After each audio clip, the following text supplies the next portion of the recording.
మన నగరాలు పట్టణాలు ప్రగతి బాట పట్టాలంటే బీజేపీని గెలిపించండి. కేంద్ర ప్రభుత్వ సహకారంతో మున్సిపాలిటీలు, కార్పొరేషన్ల సమగ్రాభివృద్ధి. ఇది తెలంగాణ ప్రజలకు మోదీ గ్యారంటీ. కమలం గుర్తుకే మన ఓటు.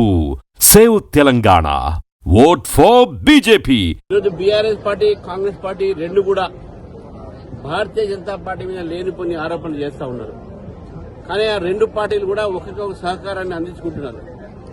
ఓటుకు నోటు కేసులో ఆ రోజు రేవంత్ రెడ్డి గారిని బీఆర్ఎస్ పార్టీ రక్షించింది కాబట్టే ఈ రోజు బీఆర్ఎస్ పార్టీలో ఉన్నటువంటి ఒక కుంభకోణాలన్నింటిలో కూడా కేసీఆర్ గారిని, కేటీఆర్ గారిని రేవంత్ రెడ్డి గారు రక్షించుకుంటున్నారు.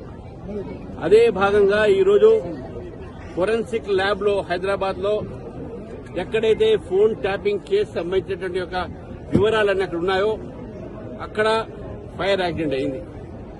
ఏమేం తగలబడ్డాయో ఇంత బయటికి రాలే. ఇదే రకంగా గతంలో సెక్రటేరియట్ లో కూడా ఫైర్ యాక్సిడెంట్ అయింది. అనేక ఫైర్స్ తగలబడ్డాయి. ఆధారాలు ఏం లేకుండా చేసే ప్రయత్నం చేశారు.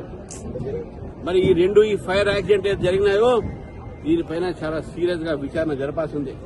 తెలంగాణ ప్రజలకు అనుమానంగా ఉంది. ఈ యొక్క ఫైర్ యాక్సిడెంట్ ఫోన్ ట్యాపింగ్ కేసుని పక్కకు పెట్టాలని చెప్పేసి ప్రయత్నం చేస్తా ఉన్నారు. ఎందుకంటే ఆ రోజు ఫోన్ ట్యాపింగ్ జరిగిందే భారతీయ జనతా పార్టీ మీద. ఫోన్ ట్యాపింగ్ కేసులో భారతీయ జనతా పార్టీ నేతల్ని ఇరికించే ప్రయత్నం చేశారు.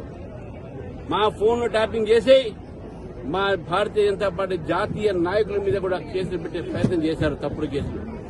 కాబట్టి ఫోన్ ట్యాపింగ్ కేసుతోని కాంగ్రెస్ పార్టీకి మాకు ఏమీ నష్టం లేదు, అది వచ్చినా బయటకు లేదని చెప్పేసి ఆలోచనతో ఈ యొక్క ఫైర్ యాక్సిడెంట్, ఈ సంఘటన జరిగిందని చెప్పేసి కూడా మేము భావిస్తా ఉన్నాం.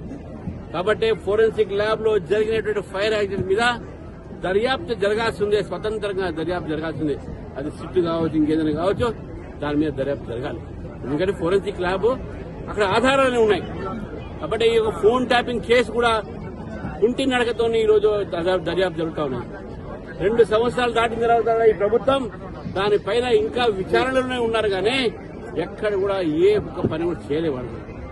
మరి ఎందుకు రాజకీయ నాయకులు వదిలేసి కేవలం అధికారుల మీద పడుతున్నారు. కాబట్టి నేను మళ్లీ డిమాండ్ చేస్తా ఉన్నాను, ఫోరెన్సిక్ ల్యాబ్ లో జరిగినటువంటి యొక్క దుర్ఘటన, అగ్ని ప్రమాదం ఏది జరిగిందో దాని మీద దర్యాప్తు జరగాలని చెప్పేసి భారతీయ జనతా పార్టీ డిమాండ్ చేస్తారు.